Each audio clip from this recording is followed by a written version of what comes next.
Hello. তো কিছুদিন আগে গিয়েছিলাম ইকো পার্কে। এই জায়গাটা হচ্ছে ৪ নম্বর গেট। এই জায়গাটা ঢুকতেই দেখছি যে খুব সুন্দর, এখানে পিরামিড আছে, অনেক কিছু আছে। এই মেয়েটি এখানে কী করছে কে জানে। তো যাই হোক, এই জায়গাটা করে সবাই বসে এখানটা পিকনিক করছিল। তো আমরা চলে গেলাম একটু অন্য জায়গায় ফটো তোলার জন্যে। এই জায়গাটা গিয়ে এত সুন্দর লাগলো, এখানে ফটোগ্রাফি করতে লেগেছিলাম। তো আবার ওই জায়গা থেকে চলে এসেছিলাম অন্য একটা জায়গায়। এই জায়গাটা বিশাল বড় মাঠ আছে। আমি একাই হাঁটছি, সব আগে চলে গেছে, বাচ্চা ওখানে।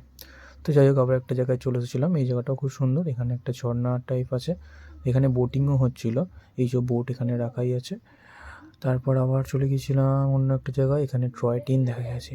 আর এই জায়গাটা তো এসে মাথায় খারাপ, এত বড় বড় মাছ। তো এখানে ভিউটা খুব সুন্দর, এখানেও ফটোগ্রাফি করার জন্য খুব সুন্দর জায়গা আছে, এখানে প্রচুর ভিড় ছিল। এই জায়গাটা এত বড় বড় পাখা লাগানো হচ্ছে, কি জানি কি করবে। এখানে দুটো কাপেল ফটো তুলছে। অনেক জায়গাতেই ঘোরা হয়নি, কারণ এরা ফটো তুলতেই এত ব্যস্ত ছিল। তো যাই হোক, পরের ভিডিওতে আবার দেখা হচ্ছে।